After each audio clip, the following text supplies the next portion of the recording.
goes your shipmates.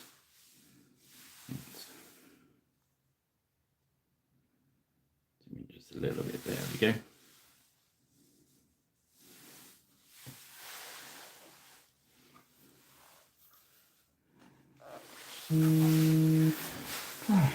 Okay.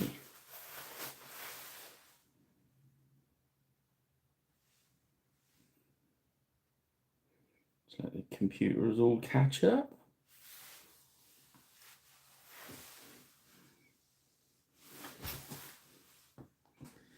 Okay, let's put the code up on the screen for the start of the video. Here we go. And see Grand Commander of the Order Militant. Saga Age of Magic #1. £4.50. It's one of the dear ones. I think you'll agree. He's a cracker.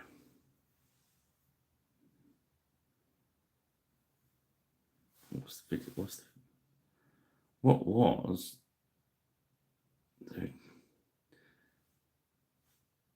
God, it was freaking out with the auto focus. Okay, let's get on with this one. Let's start with Moonstone Skin.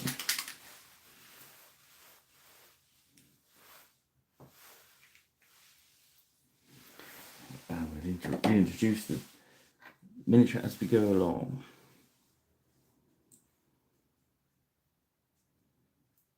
Ahoy, John!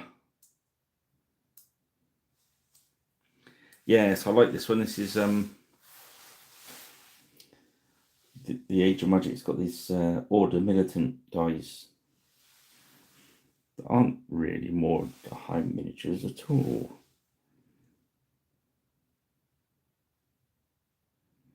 Although they're slightly smaller than Mordheim miniatures. If you wanted to know that, if that's relevant to you.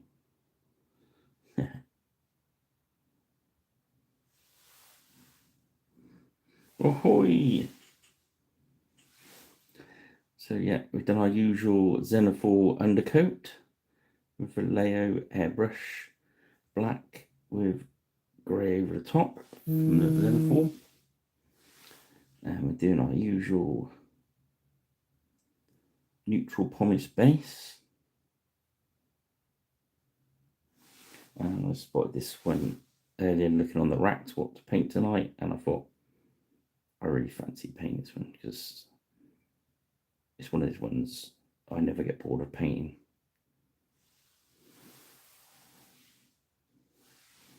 So we're starting with Moonstone Skin. There's not a lot of skin to paint on this one. It's pretty much kitted up all round. I'm still filling it with a little bit of medium. Onto the wet palette. There we go. There's lovely Linderschneck pants on. Let's start with some of the leather work with Brigadine Brown. It's running a bit low. I've got to spare one of these anyway, but I just make sure there's not much left in there. I tend to give them an extra shake because they get a bit gummy up.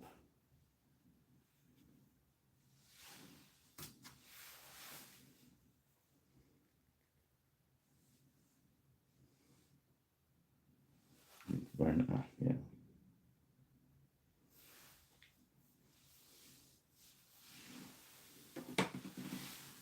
Okay. Load up some medium. This is Brigadine Brown, which is the darkest one in that triad. Got a new light tonight, so I think it's a bit brighter than the other one.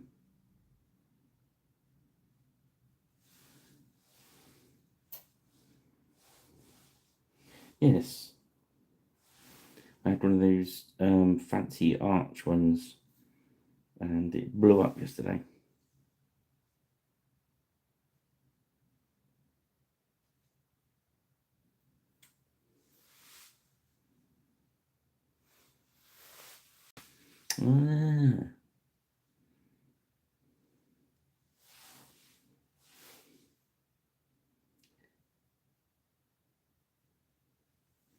Yeah, he's a pretty neat sculpt.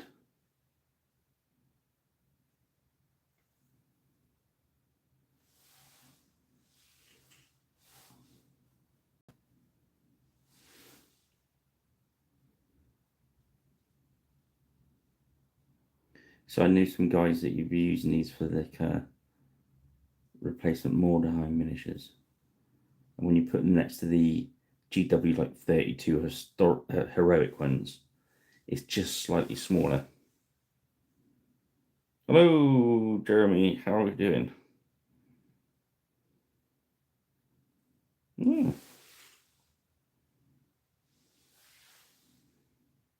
But it's a cracking miniature. Well, that he sculpted the whole set of them, so you got this and the guys with the ginormous swords and stuff like that.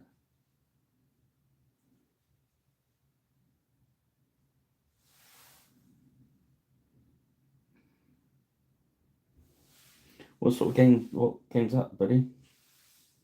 John?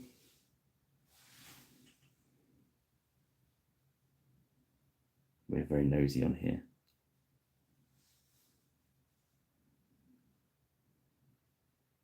Ooh,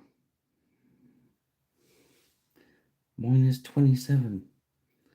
Yeah, that's chilly.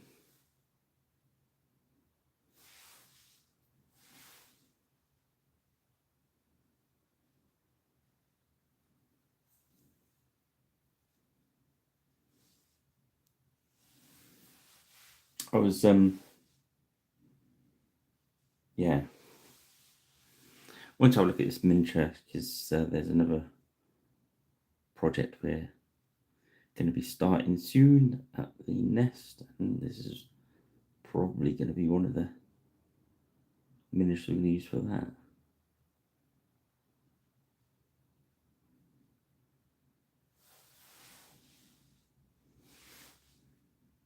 So here's boots and gloves.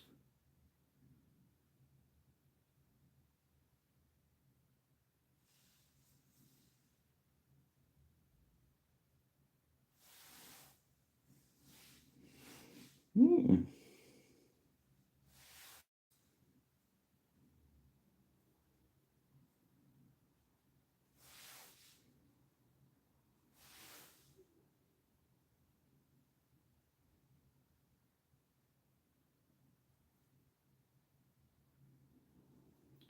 I hope you've all had a good weekend of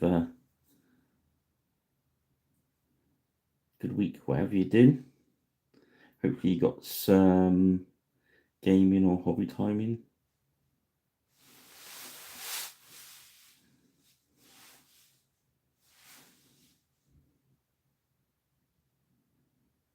And his eye patch in brown as well, I think.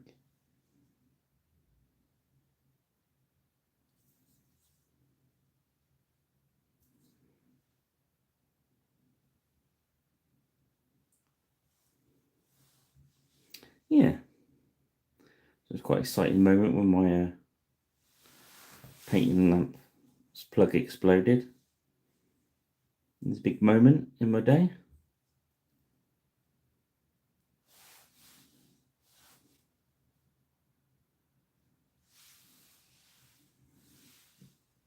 Luckily, I had my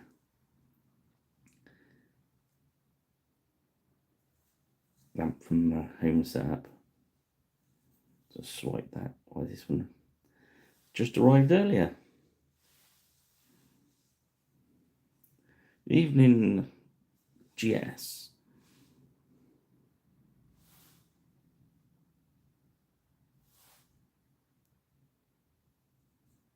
Again, this is one of these miniatures. It's it'd be really easy to paint it really quick because there's not masses going on there. We're going to grab our gunmetal, get on nice and early, as we do. Get the base of the flesh down and get the base of the metal down so it's nice and dry. Wait, this is the code for this one if you missed it at the start. It's on the Grip and Beast website, SOM01. Grand Commander of the Order Militant. It's in the Age of Magic section. Right, now I've got the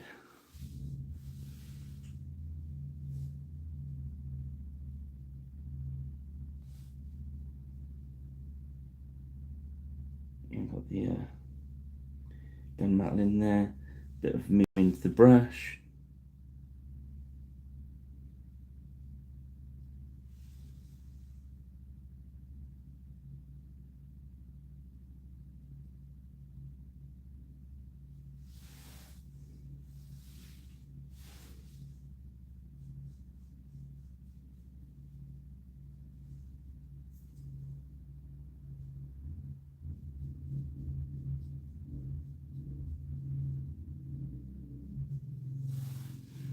Yeah.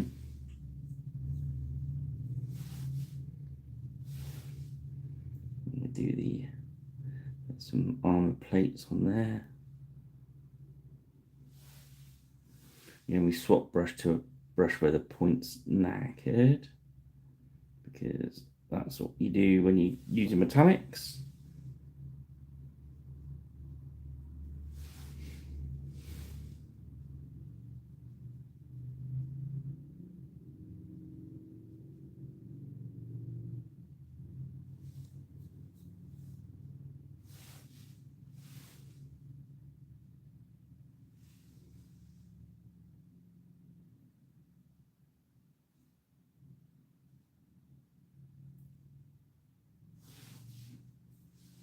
I don't want, honestly, metallic paint too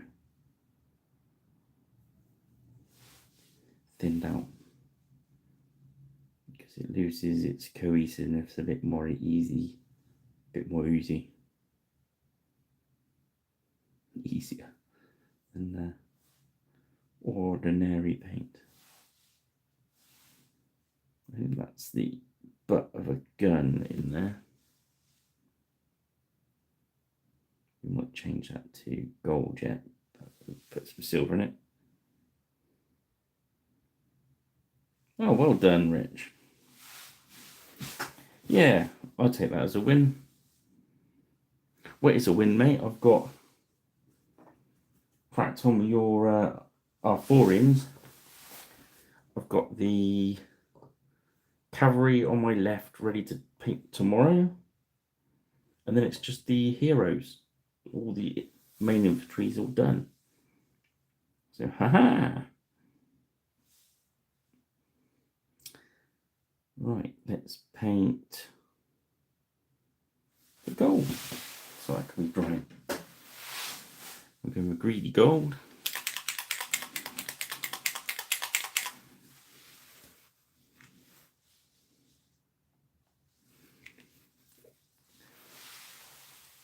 It's like these miniatures, like last week's one, it's just such a nice miniature and it's so easy to paint.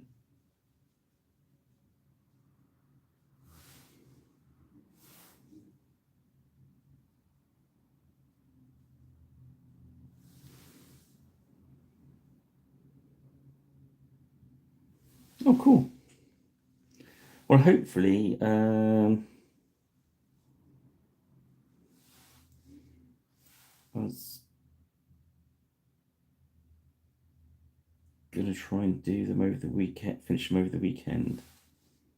So, I'll keep you informed anyway, mate.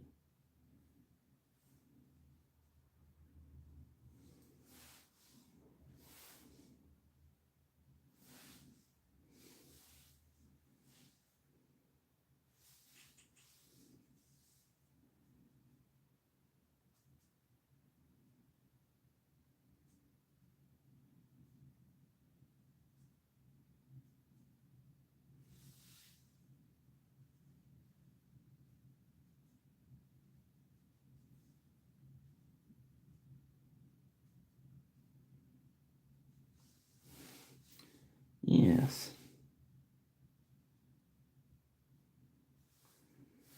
So that's quite good. We've been, oh, sorry, I was out of focus there. I'm just going around picking out the or metal, because we're going to put some washes on those in a minute. So we want them nice and dry. I think that's the button of a flintlock, so we're going to do that.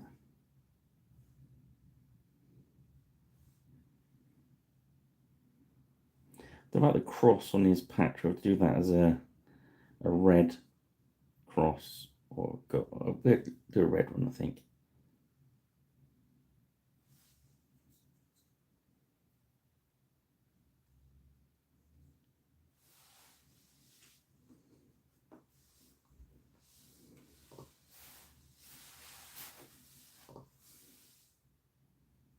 Okay, so next, we'll think about his jacket. I was thinking about doing it like an off-greeny, olivey colour. We'll start with the John Blanchman Tainted Garden.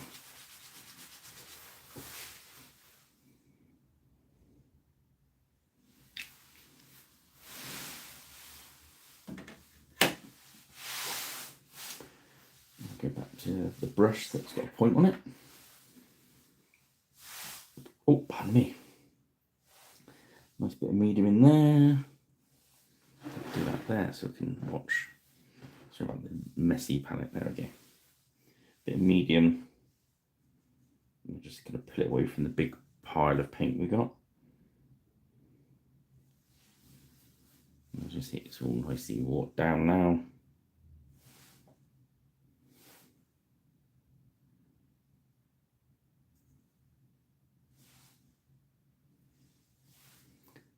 Yeah, so I'm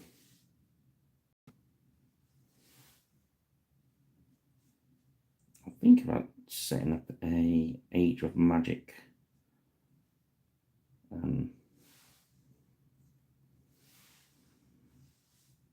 campaign in a day kind of thing. I think we've spoken about it before. So I'm just looking at the diary at the moment to work out some dates.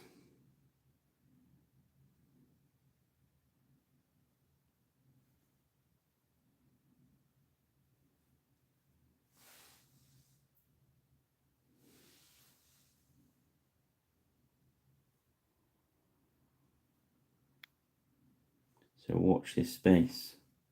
Well, don't watch this space. Get on Facebook and watch Pirate Paints, and there's a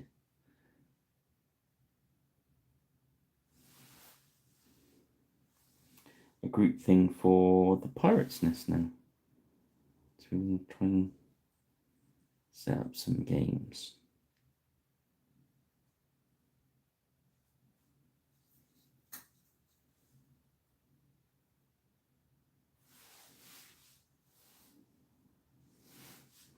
You see where we've gone nice and thin with this. And we've done it with the matte medium, it's going really nice, and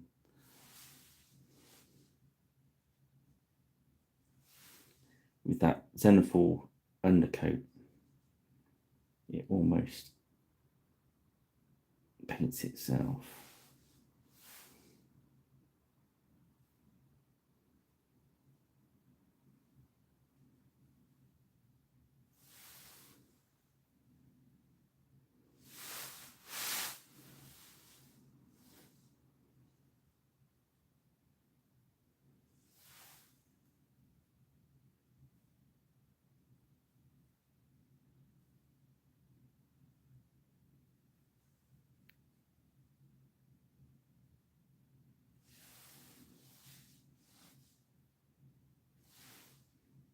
Just keep that medium going into that paint.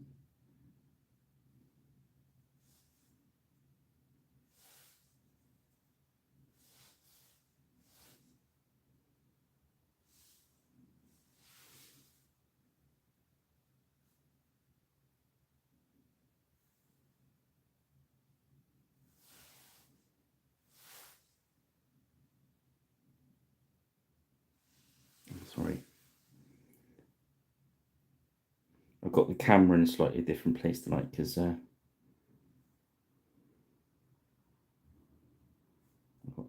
So different lamps, so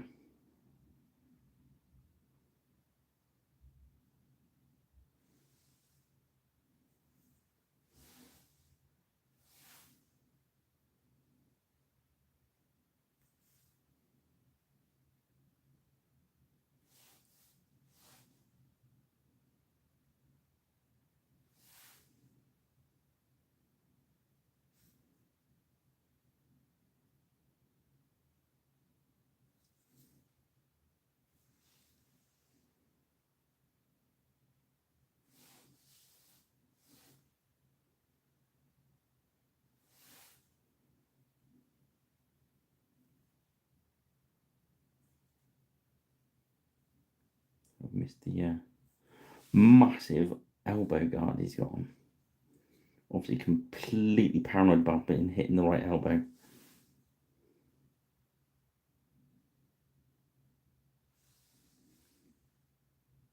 Is that is that the one we went to last year?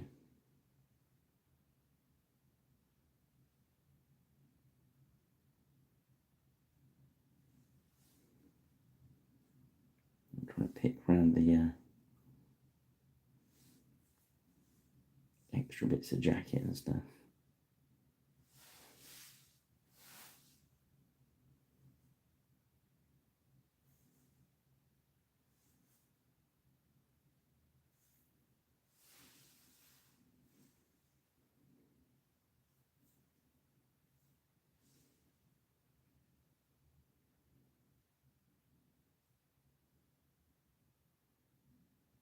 Hmm.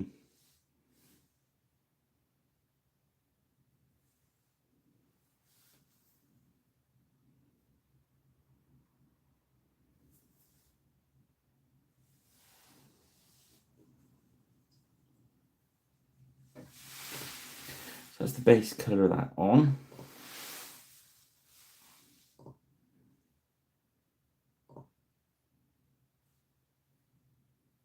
So next we shall, whilst I remember, we grab the cracky brush again. Grab some of that juicy, good old gunmetal.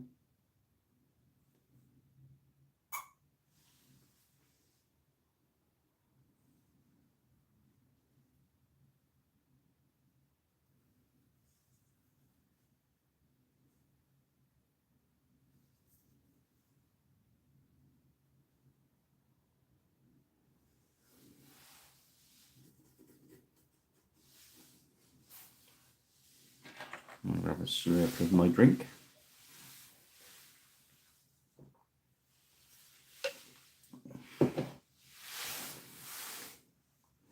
Now, choosers. I was thinking of red and blue or red and white. What do you fancy, guys? I'm trying to work out what's going on there because that's the edge of his jacket. There's something up in there, I'm not sure what it is.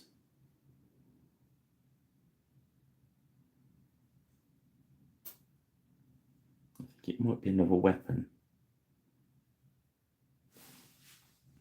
I'm going to treat it like another gun. Something like that. There's a bit of wood in there. So I mean, you can't quite make it out. It could be a gun.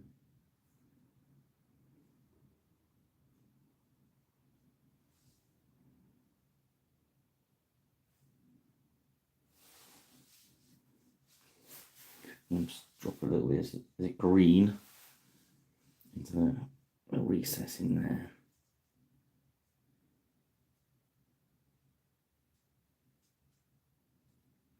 Make it all kind of make sense.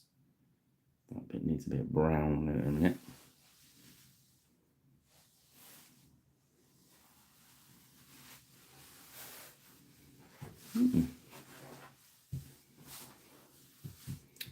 Okay, so we're going for the definitely a red stripe. And you just need to decide whether. I think blue. I think I'm going red blue tonight. But instead of using our darkest red to start with, we're going to start with higher reds. We're going to start with dragon red.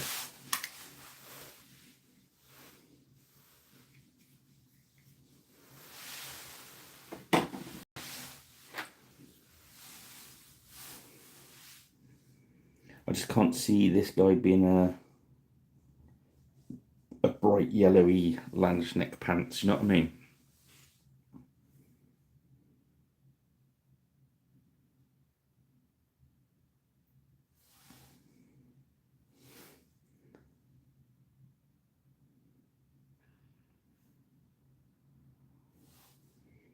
Medium.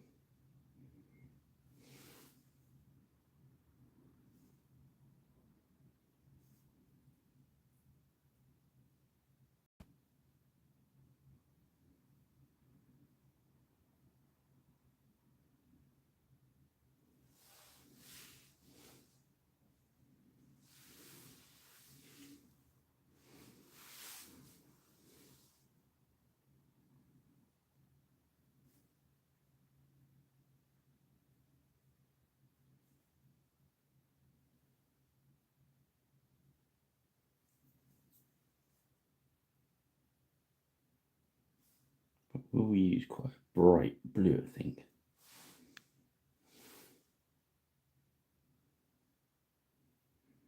That's why I've started the red halfway up the triad to get brighter.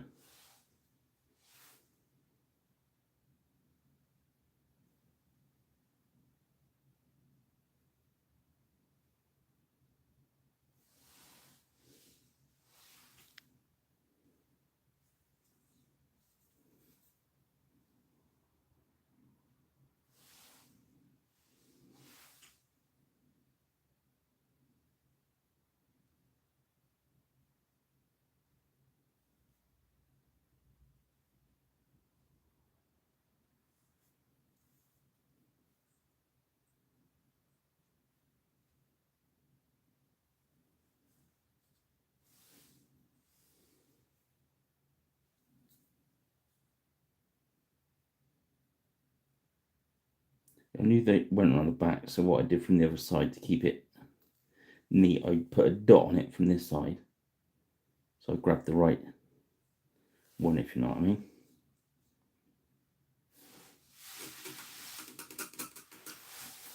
What we do is we will. It's a purpley blue. Now let's go. Let's start with a royal blue.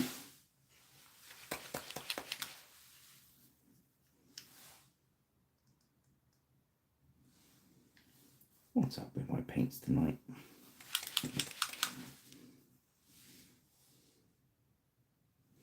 Where some of them are getting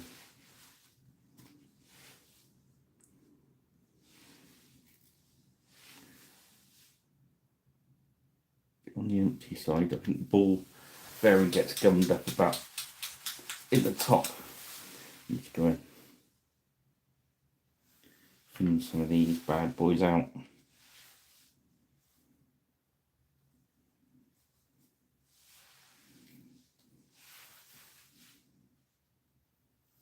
Ooh. Well, I didn't want that much out, but hey ho. It seems it sorted out the blockage.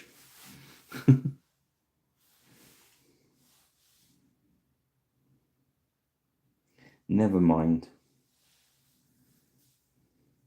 This is my argument when people say GW pots waste a lot of paint. I think it's about the same when you take into account the splurging around.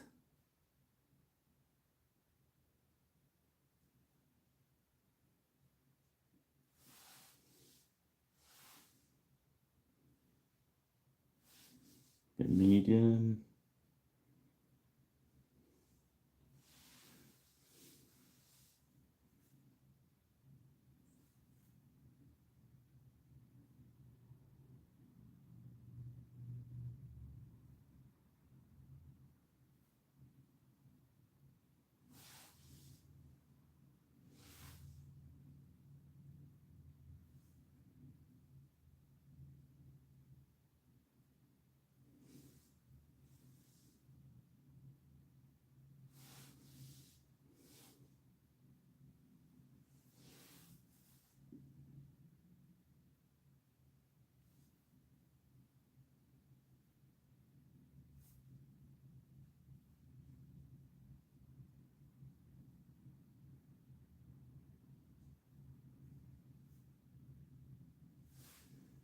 Okay.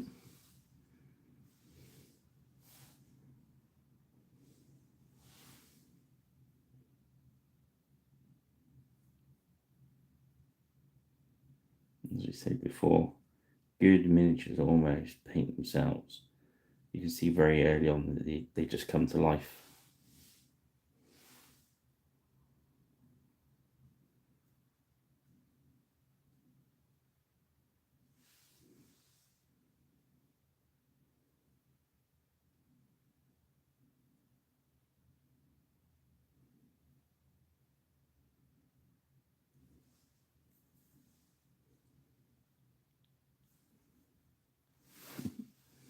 If you get tricky ones like that, just keep turning the miniature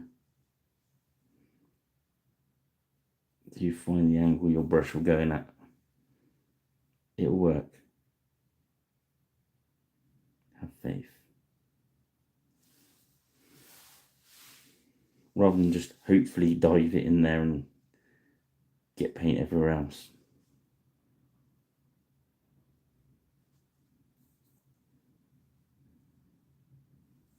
That left hand working.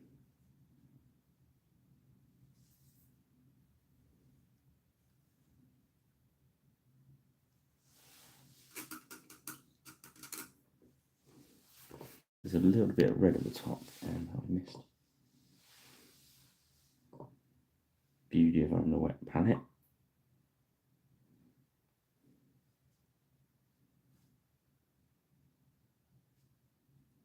Just go and grab it. And is this red going to be bright enough to go straight on there? It might be.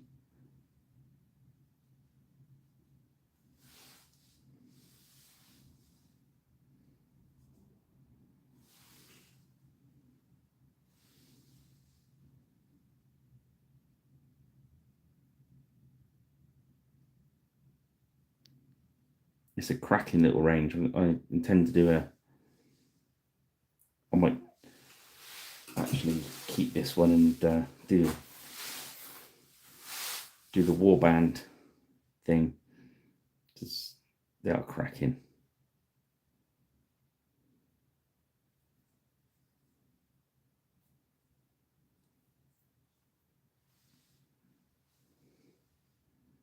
Right, let's work that brown up. So it's Brigandine brown, now to Bootstrap brown. It's a sort of miniature you could use for a D&D one, isn't it?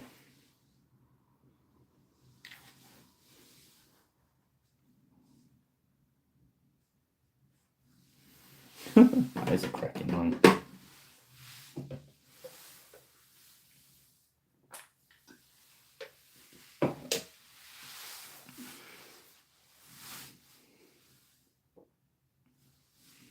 So Bootstrap brown, bit medium.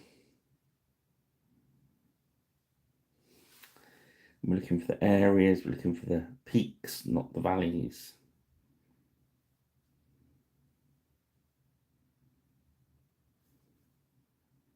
Not going right underneath. When we're doing a lip around his boot, we're not going to go right up underneath there because it's very shadowy. Just like the top of his foot. But leaving the edge of his scabbard, you've got to take into account the shadow of his coat. Bit more medium on there.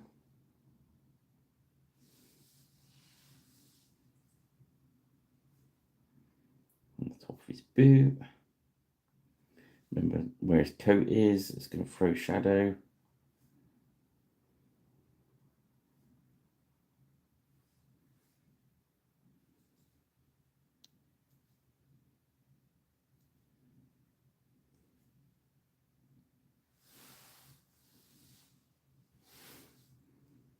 This bottom edge of his boot. Flap.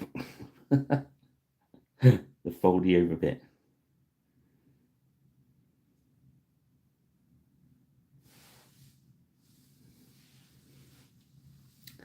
Next one, overload that brush along the top of the edge of the fingers there. They're quite well defined, so pick them out. Crop at the top of his gauntlet, but leaving the deep groove bit, and sort of halfway down across his hand. So leave that dark edge. It looks a bit like a strap, so we're gonna just drop a bit of bootstrap brown on it.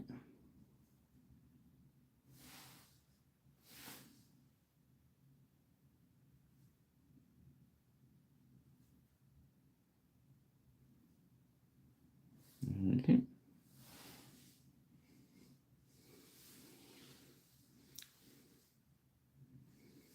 So this top glove, obviously the light's shining down that way, so we can look at the top of his hand, across his thumb there. We're going to pick out all of these top bit of his finger.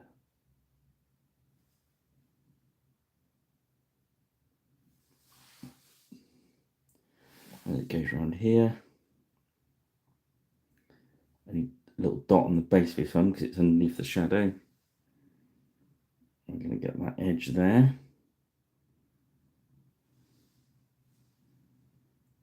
And then that top edge there. Okay. And around the back, just do a tap on the knuckles.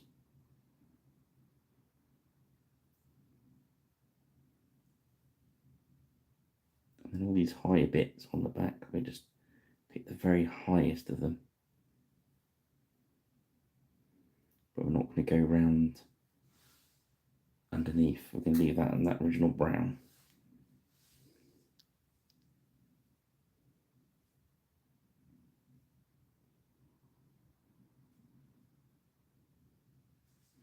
Yeah, you're right.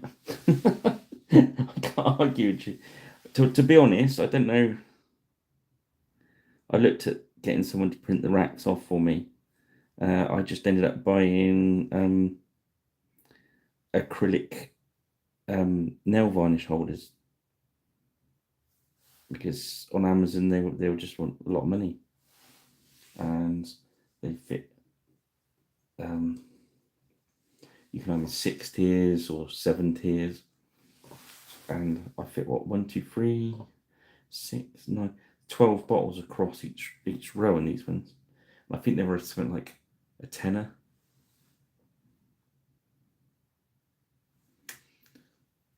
I suppose when there wasn't a lot of ball bearings, it stopped the paint drying in the tip, I suppose. I can't see it making much difference. Don't know. Odd one, that. Right, let's do the highlights on that brown while we're at it. We're going to use leather brown for the highlights.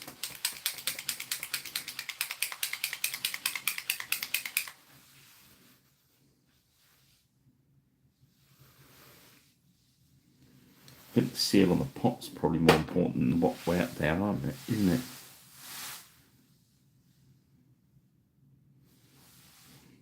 Okay, so this is our brown highlight. So I'm just going to look for the highest edge. Let's start with that eye patch. So we're going to look at the top. And don't try and get the whole of it. We just want a little touch on the top. Then move away. And on this one, on the top of his hand where the light is, almost painting little dabs. You don't want any massive long lines of it. If you do a little bit of move away, it just looks like the leather's worn. It's true, but you have to have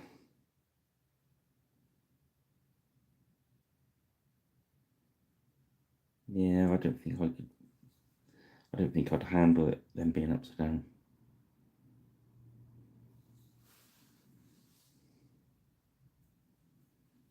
So just top of the thumb there, very top of those fingers. So at the top of that edge there. And you're staying inside the last light of brown you did.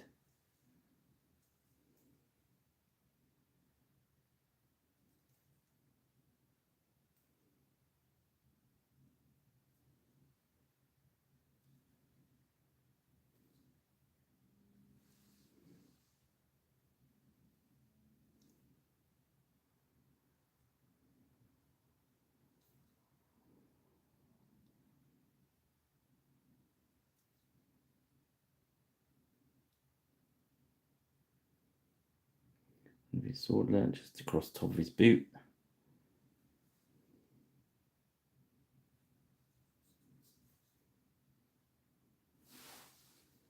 You can even water this brown down a load, and just in case you want to sort of try it in area and wash it off. If it's thinner, you can always go back and add a little bit more, and it kind of blends in a little bit. So if you're not sure,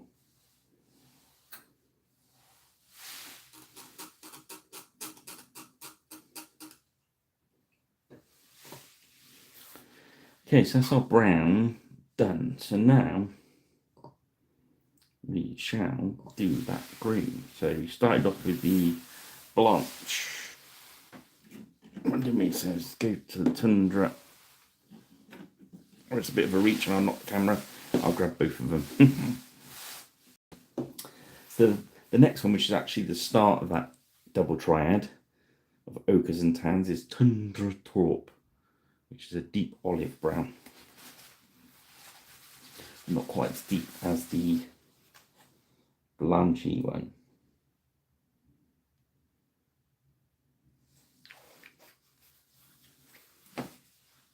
So we grab our medium and make them nice and thin.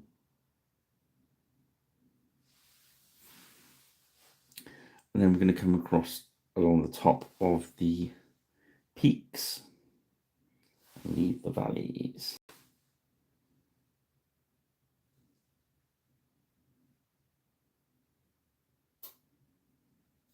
So that original one we did, it's only going to be left right at the bottom of any creases.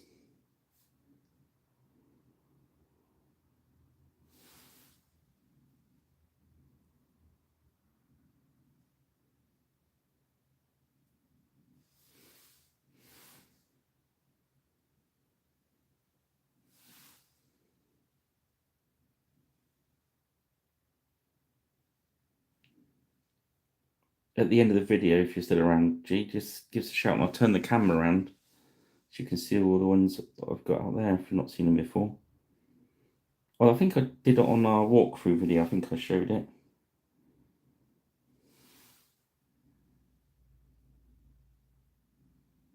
I think we're going quite strong on the raised parts.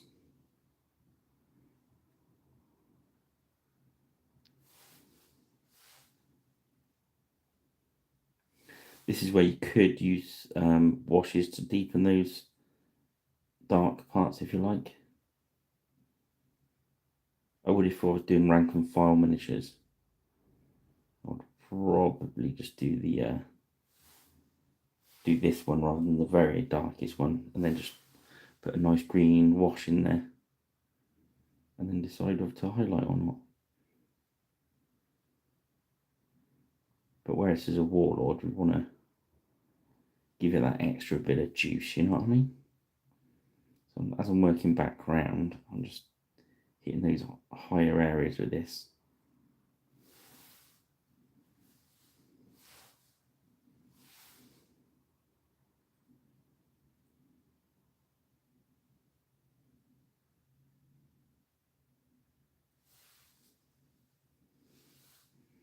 See, because I'm running quite thin paint, you can keep working it, you know? Keep that medium going in.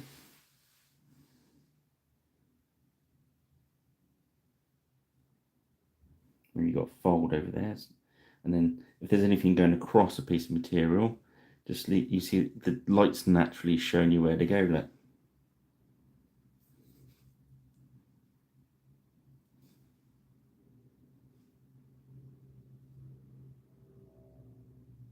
There we go.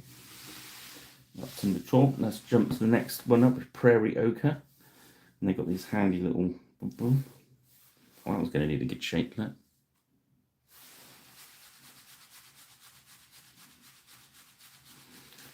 I think the new Army Paint Fanatic paints, they've done a really good job on the greens and browns. Really, really, really good.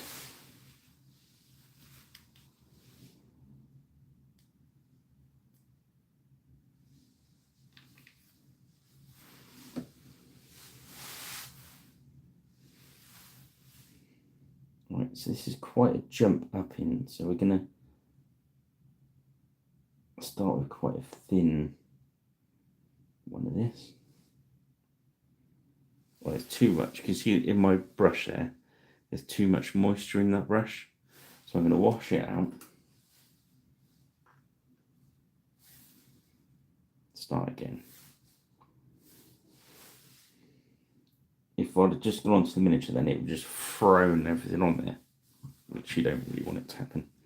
Okay, so start back. So now we're just going to go down on peaks. It looked too light at the moment, so it's quite a jump, this one.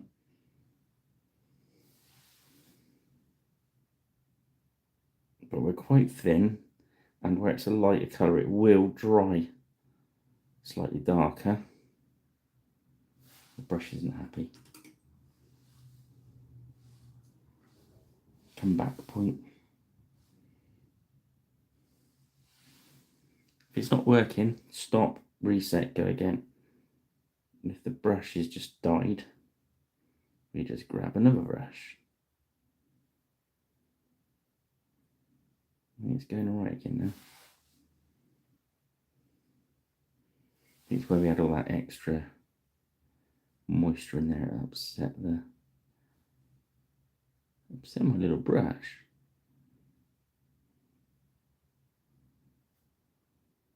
I'm just working down those high points, leaving the bottom of the valleys, leaving any folds.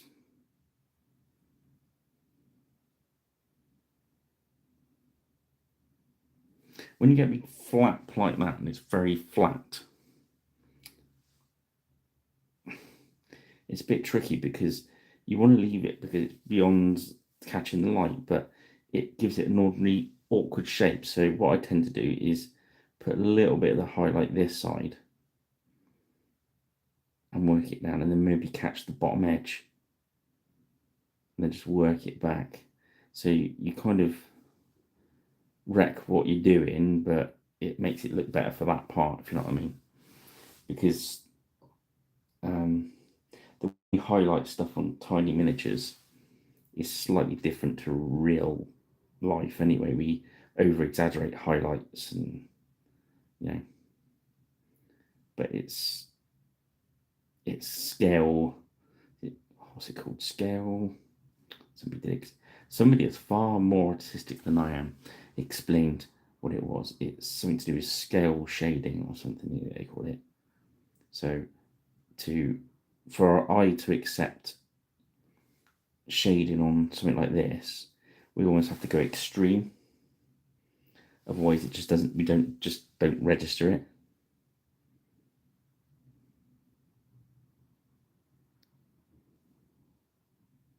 There we go. But I'm not going to pretend I know what they meant.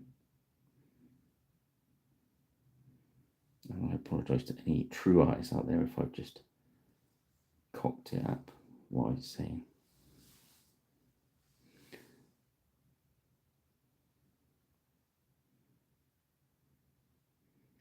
But I know it's something to do with making stuff looking visually exciting to us, so it draws our eyes around the miniature. See, I've just gone back over now, and I'm thinning the area that I'm highlighting. Do you see what I mean? So these folds are starting to look.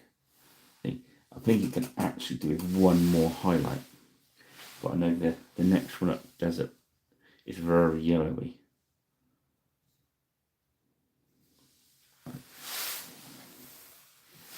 Let's grab it. This is the desert yellow I usually use for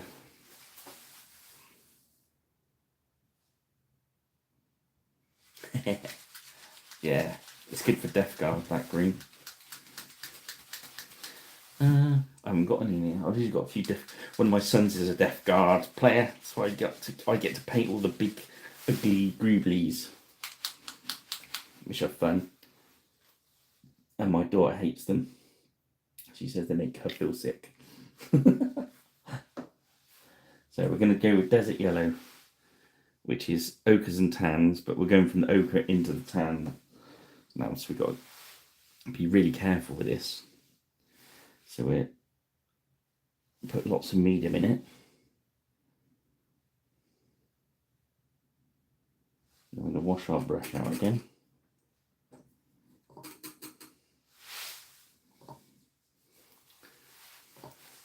I've also done some 10mm Death Guard, they're quite fun. Probably don't need that medium. Oh. So where we thin this yellow, we really are going to go really careful. So these high bits, that high edge, we just go gently down the, just touching just gently onto it. Yeah, you see that? So any of these areas we've highlighted, we're just going to tap the brush, tap and pull off. So we're not looking to paint big long lines, we're sort of dabbing. The mothership's going to land.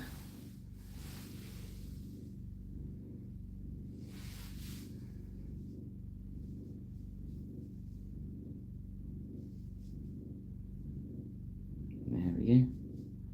So just those high creases. The thing is, if we put it at the end of the day when it's dry,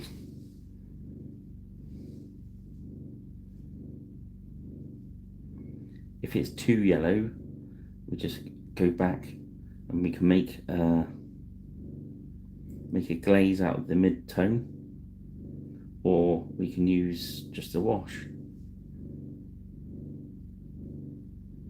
You see, because I've thinned it quite a bit, we're almost just like glazing those creases.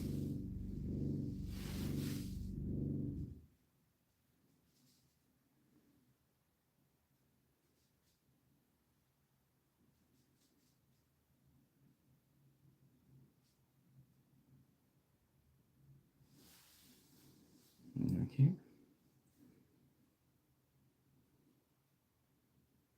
Only looking for the brightest bits of highlighting. Oh, okay, that's cool. And that's going to look good when it dries. So that's the green done. So let's go back to our red. We've done dragon red, so we're going to go to purest red.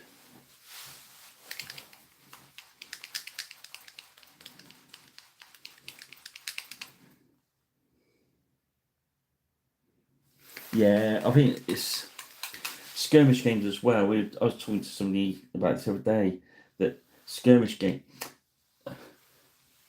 board games borrowed off of war games kind of thing, and now it's gone full circle. So you've got a lot of skirmish games now with board game elements in it. It's making it really interesting.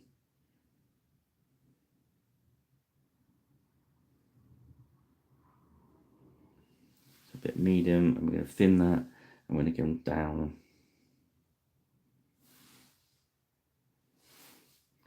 Use dragon red, but what we do is you go down the center, and as it turns his knee, we don't put it on that bit. Leave a gap and dab it in there. Leave a gap, dab it in there. So this folds with just that original red. Do the same there. So we're just picking out the higher bits.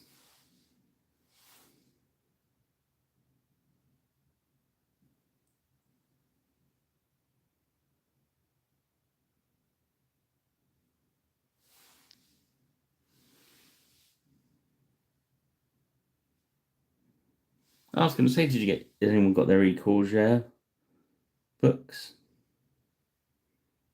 I heard they were landing in people's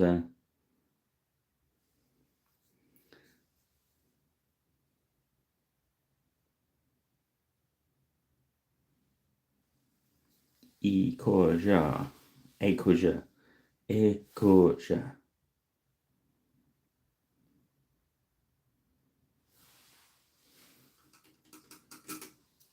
The blue, we started with royal blue, so we're going to go up to the next one, which is crystal blue.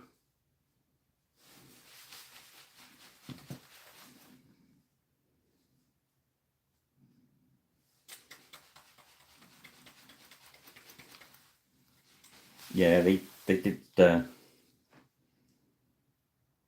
did make sure it was right, that one, I think.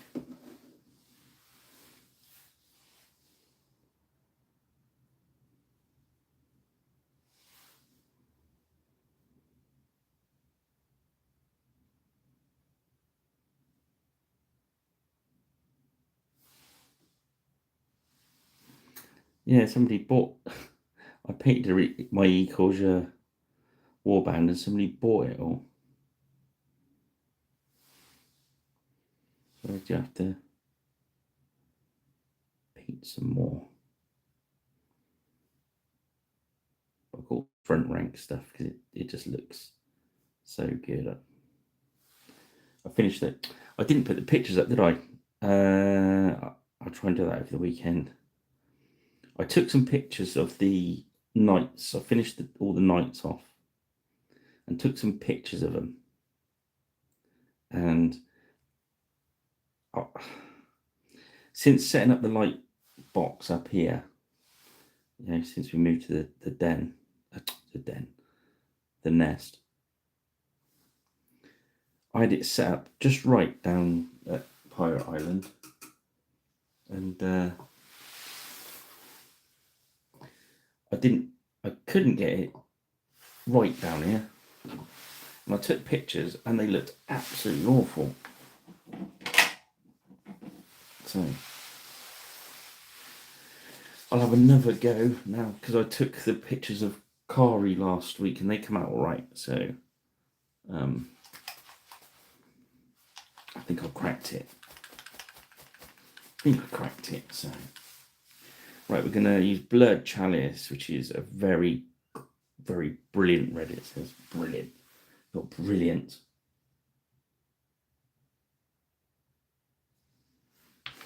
You're jammed up. What's up in my paints tonight?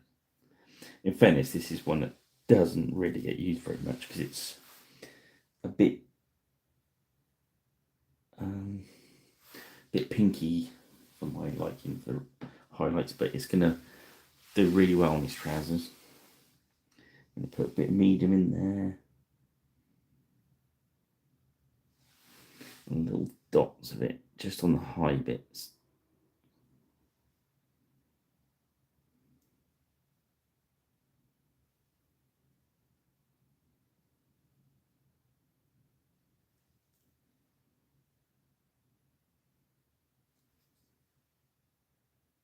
There we go. Oh, sorry about this being walking around.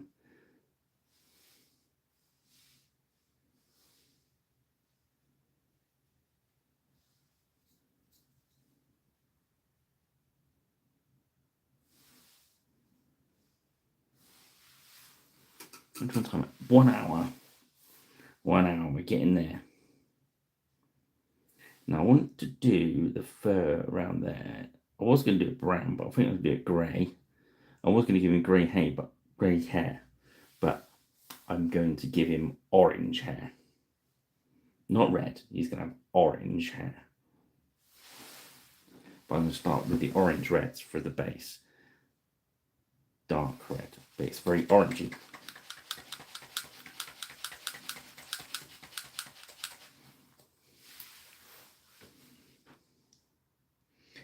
Fortunately, Cubes, I have a massive amount of space to store stuff, so I've got it all in the games room ready to play with.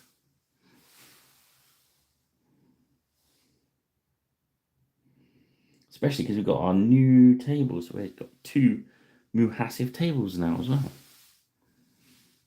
That was fun. Getting out the stairs.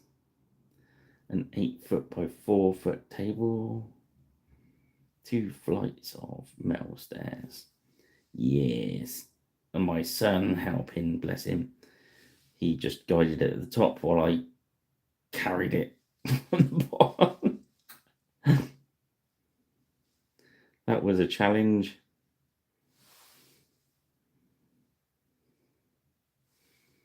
I did think about calling it Dragon's Nest when I thought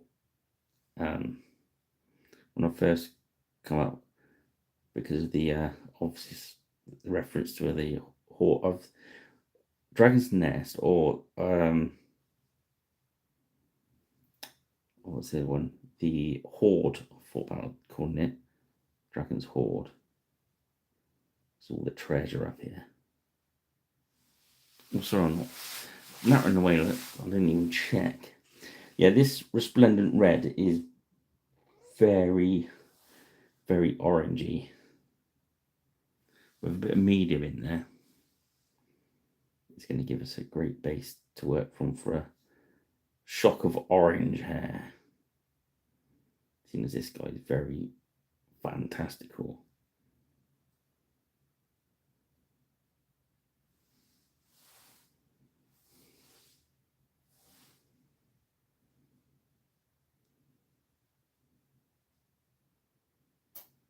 I found the old GW Warriors of the Heroic, was it Heroic Warriors of the Known World? That box set. I must have painted about 25 years ago. They surfaced the other day.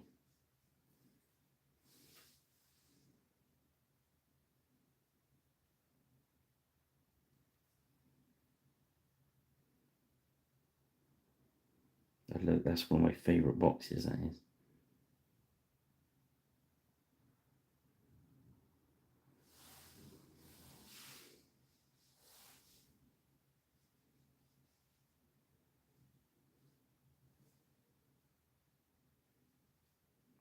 I thought I'd do this because obviously it's hair. You need to distinguish it from this fur on his coat.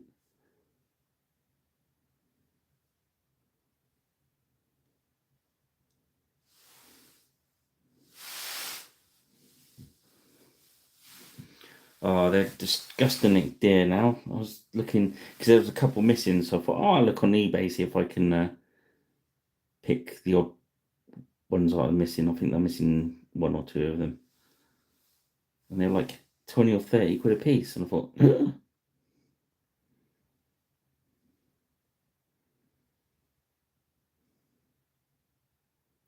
mean, sometimes eBay just over the top, and other times it's like that's what they're actually selling for, and that's what they're actually selling for.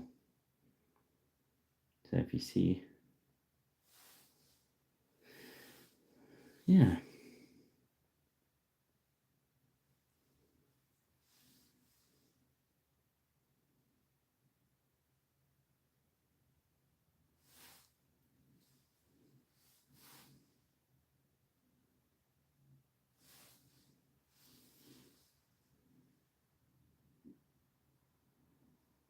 So I'm just taking my time working that in. Another good paint that's good for kind of comic book ginger hair is they do a dry rust. I think it's called dry rust. That works really well as well.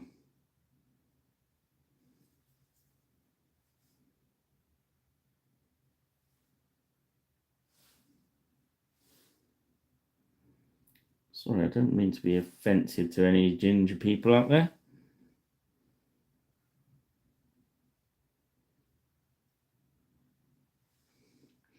Yeah, well, I priced a lot of stuff up at the Crow's Nest, and I needed some price guides. So what I did is I used, oh,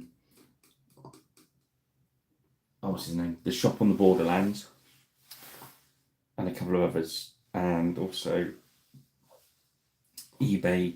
You can see what stuff sold for rather than what people have been silly pricing. And I think if you go round, maybe you can work out roughly what things should go for. Okay, we're going to do the metal. So this is just a black wash, just a watered down one. So it's one I've made with black ink and medium rather than a no oil, but no oils. This is a bit runnier than known oil. And if you're using the Army Pit dark tone, make sure you thin it as well, because that's really dark.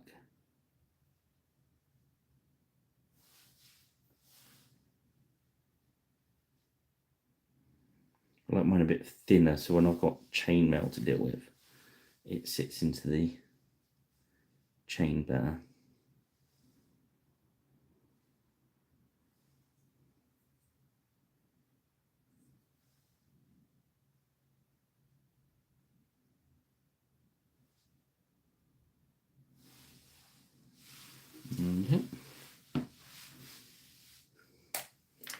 Yeah, I used to do a lot of eBaying, and I just got too many deals on there, just grabbing the stuff, and I always put it on for 99p start and let it find its own level.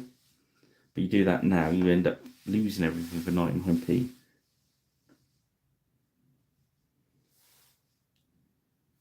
So this is the like a flesh wash. So it's got a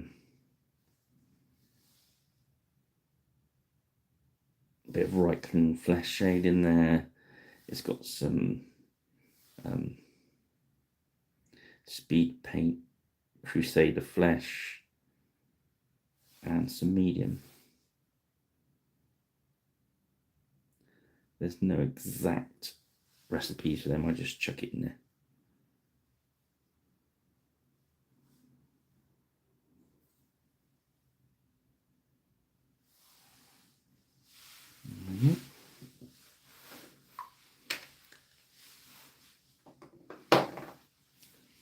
So next we're going to put quite a dark grey. Just put deep grey will do. It's going to be the fur edging on his cloak. It's not really that different from the undercoat. So I mean, if you got like a nice contrast paint or speed paint, you probably get the same effect. This is the long-winded way, so I've got a dark grey on it, thinned out a little bit. I'm using the crappy brush because I can. Got a bit of grey on the green, so I just wash the brush out. Let's use the better brush.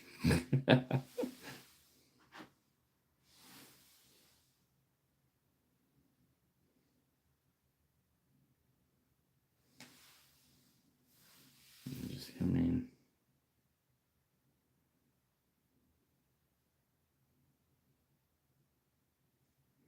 Now you can see why I did such a bright hair colour. It's a nice bit of contrast.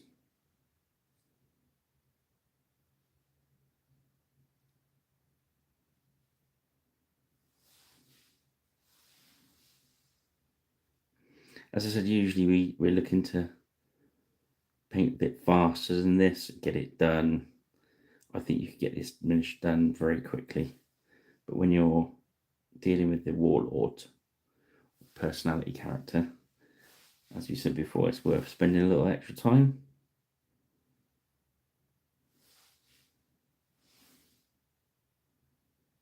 Spend the extra time on this chap. When you paint the bog standard troops,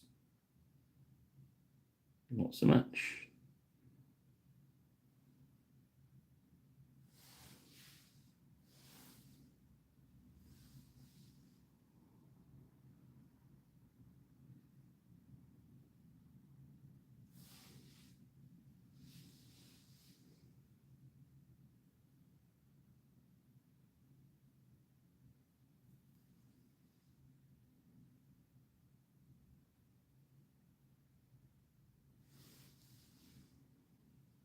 And just, you can kind of tell that it was all sculpt going down, so we're just following the grain of the sculpt at the moment, which will help our brush survive the ordeal.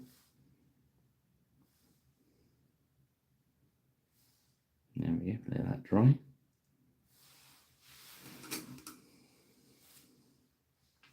And let's get the blue highlight, which is going to be our highest one, which is Arctic Gem.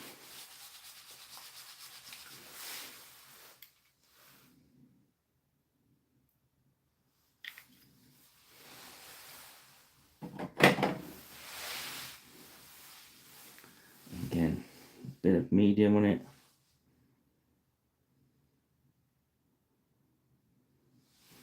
And we're just going to little dab on any of the high points.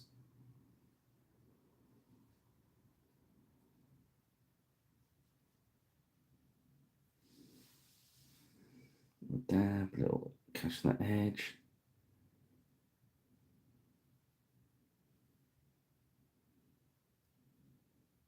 There we go. Less is more. You can always go back and put a bit more on. You can't take it off. I said more on then. You know what I mean.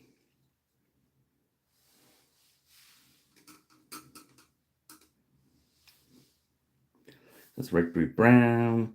Right, let's get this wood in there done. What should we use for wood? Maybe I want a good something that's gonna take apart. So we're gonna use our desert yellow that we used for highlighting there. Give it a yellowy wood look. I wouldn't usually on an axe. I'd usually use a darker brown, but I want a good contrast between that brown and his glove, because we did a lot of highlighting on the glove, so we don't want it to disappear.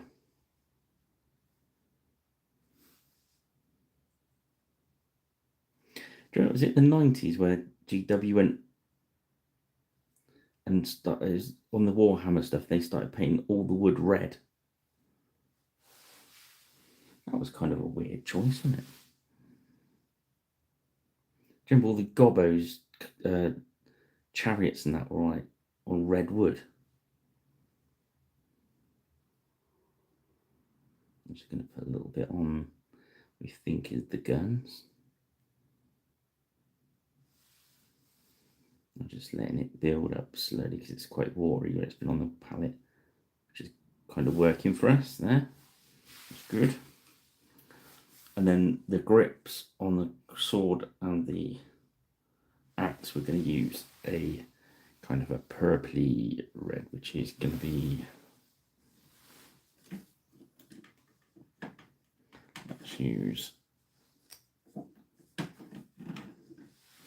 Moldberry. Desaturated violet, black, purplish red. I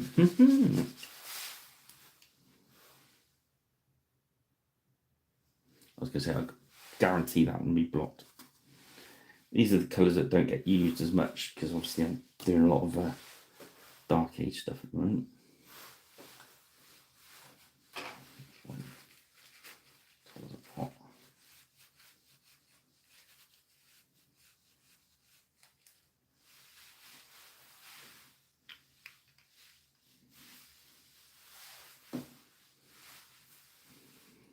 Medium.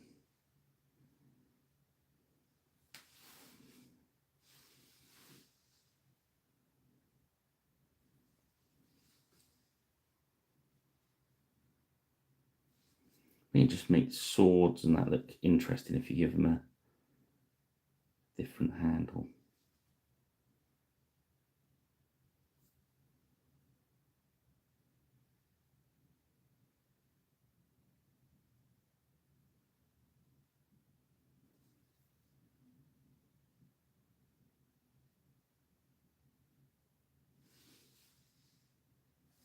Yeah.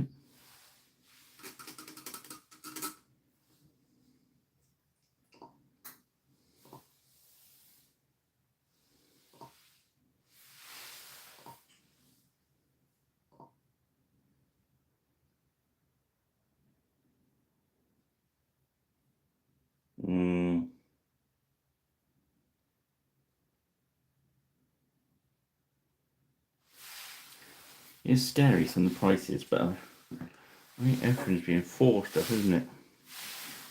Right, I'm just going to stand up and grab those trays because otherwise I'm going to knock the camera. I'll probably knock the camera anyway, but let's try not to.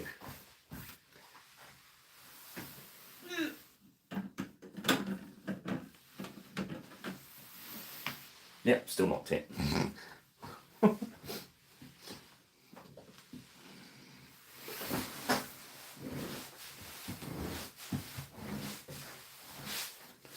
I'm going to jump one grey and I'm going to go to ash grey.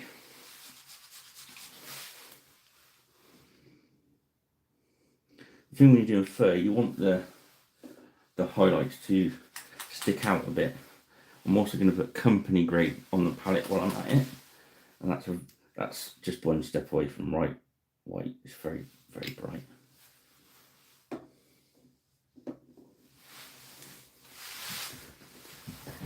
So I don't want these thinned out now because I want them to go exactly on the one. So as you work round,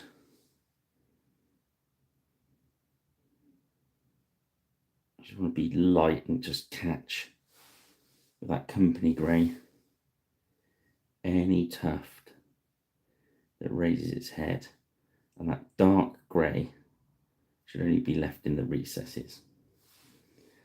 If you water that down, what happened is it just run into the detail of the fur,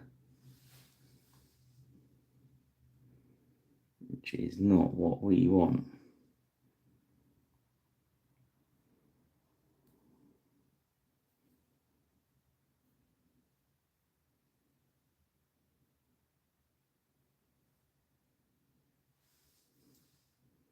Yes. So just work along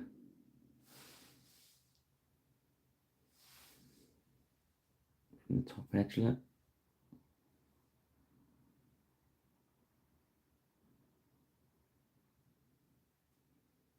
I'm going to leave the end a bit dark grey. So just come on top here. Keep plenty of paint on your brush, but just gently touch it down. Just practice, practice, practice. So we're not pushing the grey into the detail.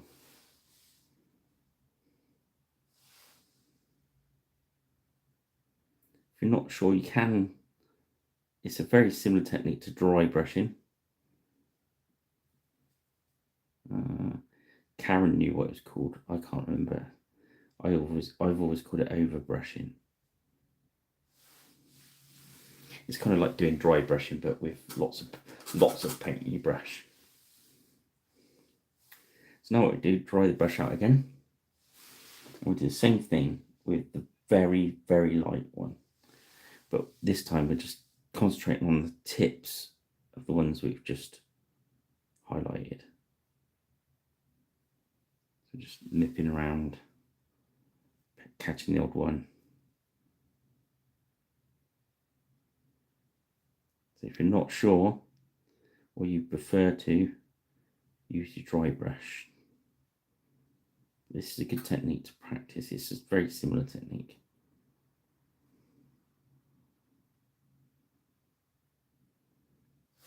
He's very kind of over the top fancy. I'm just trying to make him not cartoony as such, but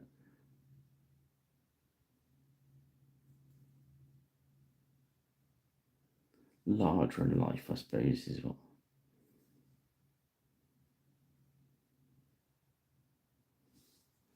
There we go.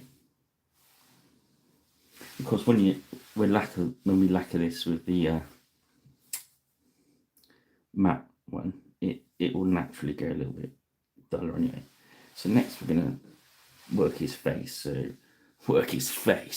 So the next skin was a gate skin.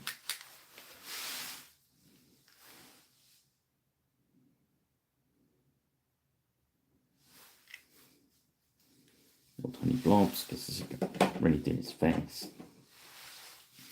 Again, we'll load up I'm just going to highlight it so it's nose, eyebrow, top of the cheek. His sculpt on his face is amazing. He's sort of old and got some wrinkles in there as well. The sculptor's done a real good job. When you've got them like that, what we do at the end, we go back with some flesh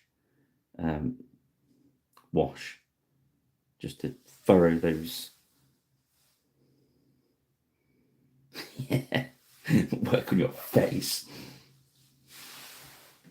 And then the highlight would be Bubbly Bear in flesh. Yes, that could get a channel reported, Rich, couldn't it? Comment like that. Careful in the chat room, boys.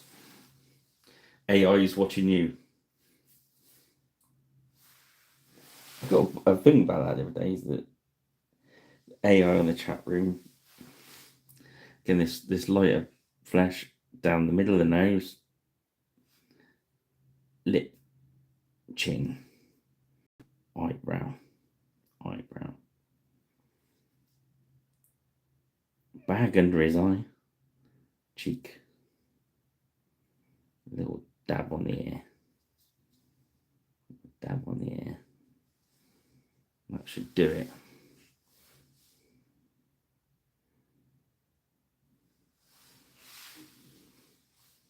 Good. So,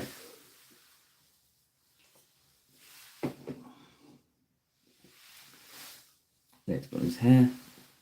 We go angelic red.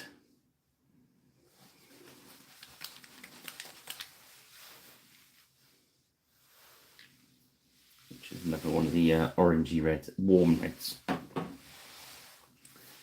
we're going to do what we did in the fur there. We're going to load up, take a little bit off, but not too much.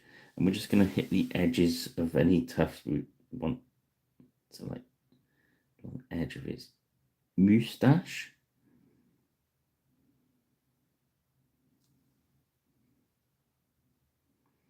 The edge of his massive sideburns.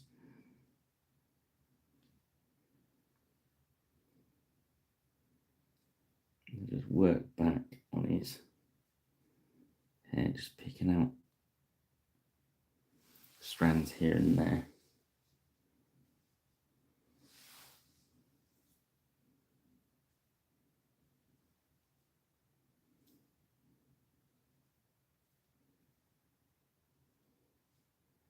When you're doing this, if you go quite quick, you tend not to pick up too much in one area. There we go. When that's still there, we're going to go up one more to reddish orange, legendary red.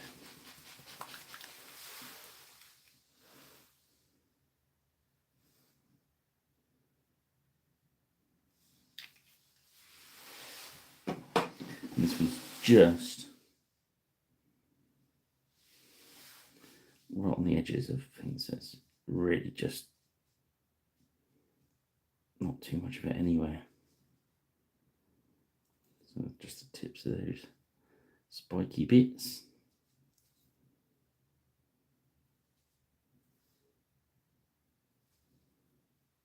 There we go.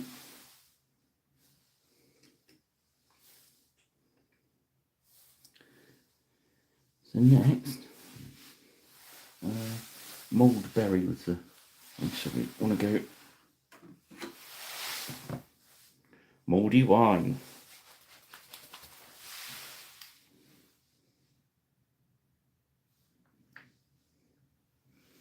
It's weird, isn't it? You grab some colours you don't get to use a lot, and they're always blocked.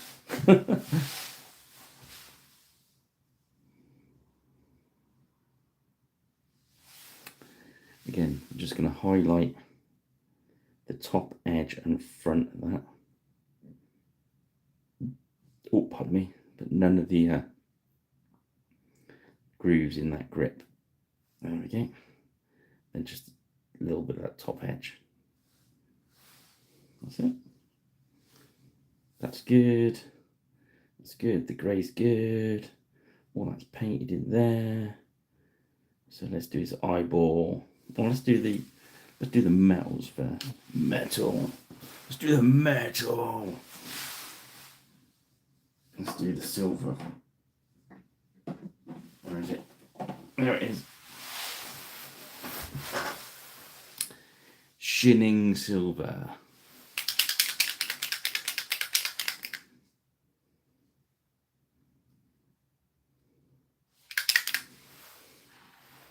Yeah.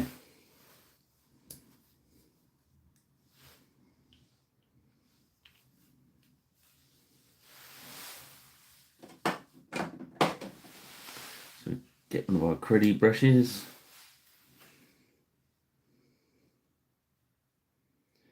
Load it up. And then unload it. We're not looking for dry brush, we're looking for a loaded brush, unloaded. So it's, if you know what I mean. That makes sense? I think so. And then we're looking for the top edges and we're just going to tap it. I'm going to edge highlight.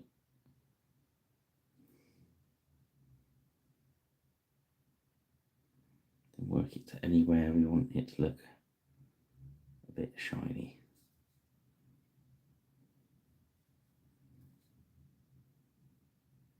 On that top edge. If you can pick a bit of the curviness of that, that's good.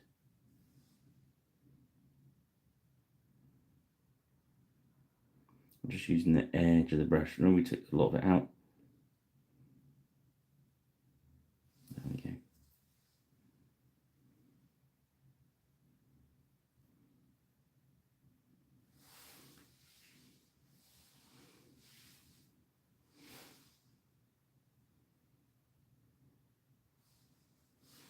And then we get bright gold.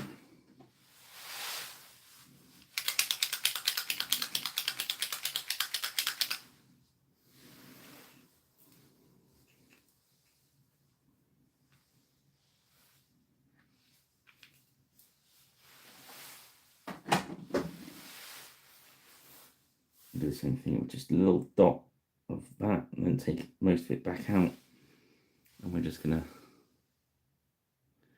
boop, do the odd boop, make boopy sounds as you do it. Boop, boop, boop, if you can.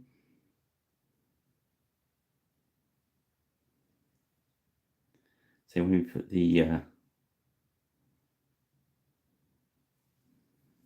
can tone this back down if you want to, you know.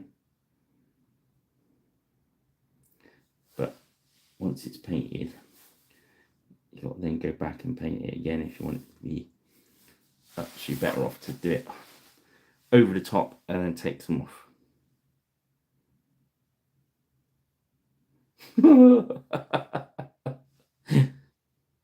Loaded diapers, yeah, excellent.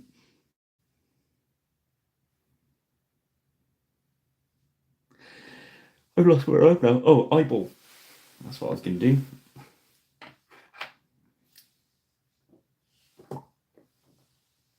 Eyeball. Some matte white.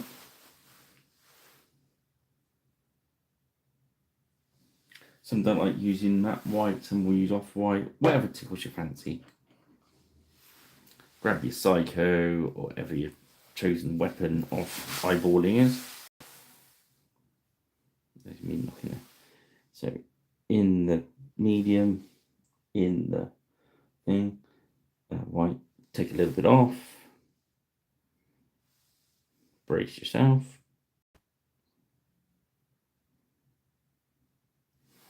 Paint the white eye in.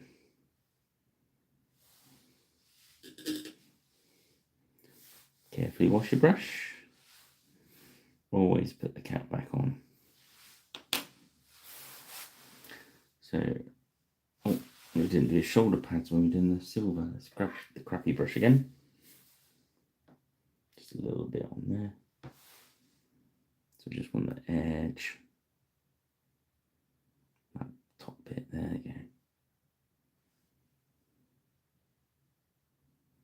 Forgot you had those shoulder pads.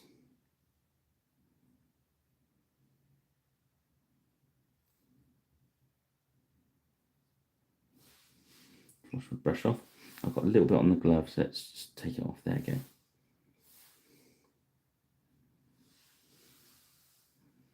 Hour and a half. We're nearly there. We just got the eyeball to finish, really, and then a little bit of a wash. Black. Yeah, it's black on the palette from earlier.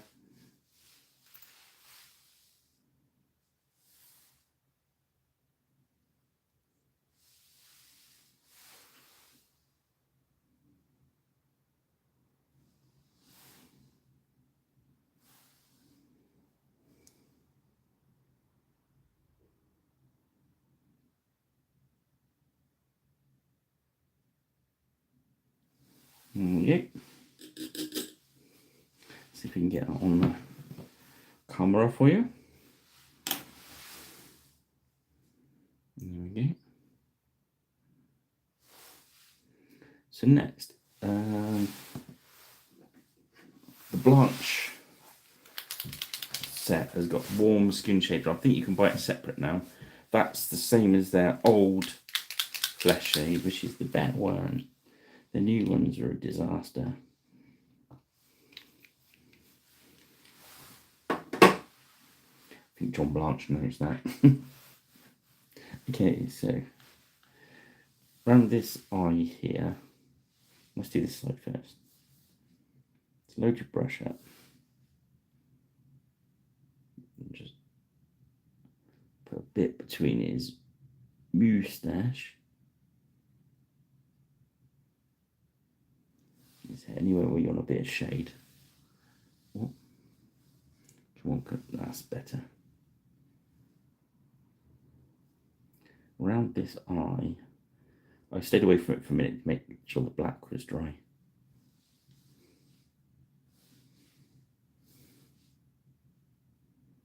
This flesh shade is really good onto. There we go.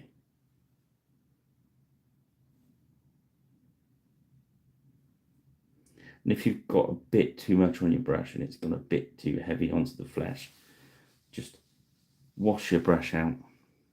A little bit of medium on there and just wash the area you want with pure water. Pure medium to get rid of what you don't want. This is a mixture of brown and medium and all that sort of jazz, which is going to be on the base. Got a crappy brush in my hands. This is why we use the neutral medium, because it's very thin brown in that pot. As you can see, the mediums start to show through. So it's like we get a free kind of blended in dry brush, which is kind of cool.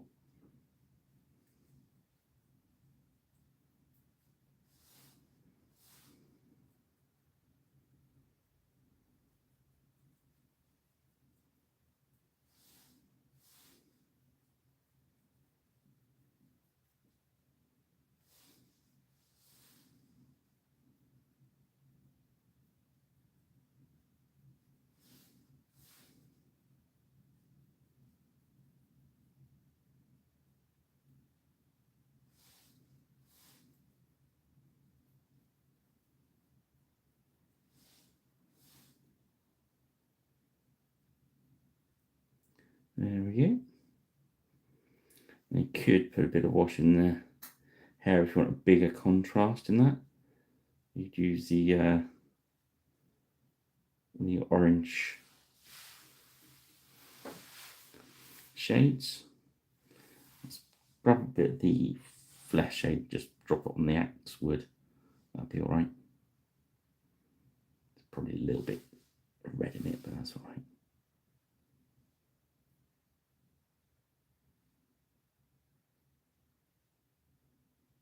There we go. Bit in there.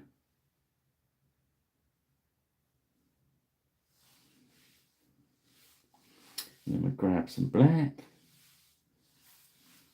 Put some on the palette.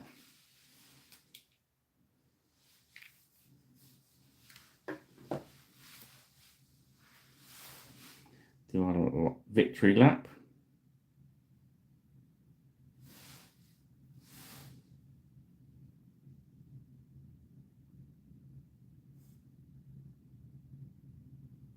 I hate seeing it on the table. People paint lovely miniatures, and then the side of the base has got like different coloured paints down it. They're not bothered to do this. And I thought, what? Why do you do that? Even if you wanted it in Goblin Green and go old school. I always do mine in black. There we go.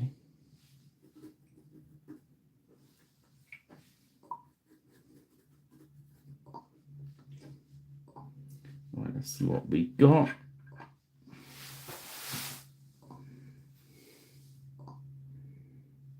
I think he's done. 1 hour 38. Poosh.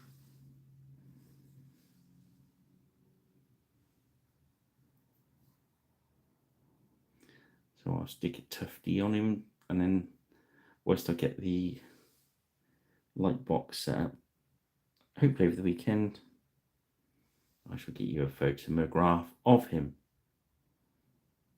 How was that?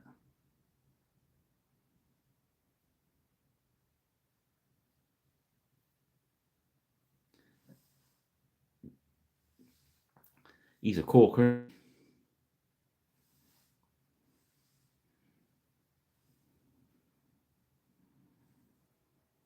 I think he's one of my, I do like the fancy side of the hobby, and I think he slips into that so easy as the Age of Magic stuff does. It was a toss up today whether to do him or the Undead Warlord, and I got him, so maybe do the Undead one next. But yeah, so he's done. I think he could probably do him quicker, but I think he's worth the extra miles, in fairness. I do like the green coat.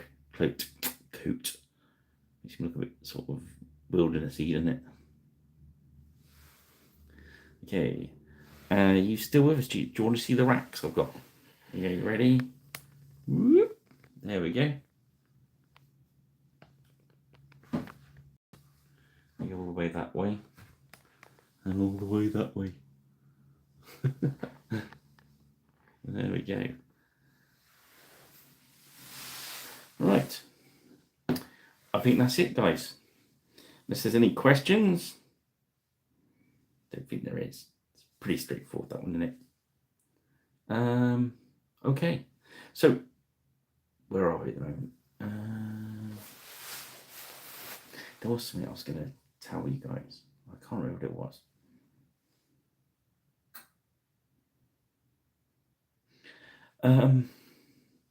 Yeah, so I'm stuck. I'm still here at the Crow's Nest, obviously. Oh, don't forget to subscribe and like, share and all that juiciness.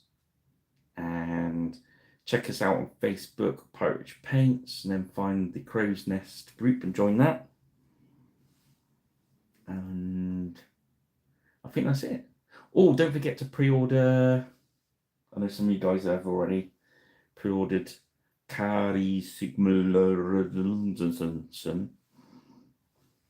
Apparently they're getting quite a few orders for him. And they're going to be at Varparnatic or whatever it is in York. I can never say it. So many people have tried to tell me how to say that, and I've still got no idea.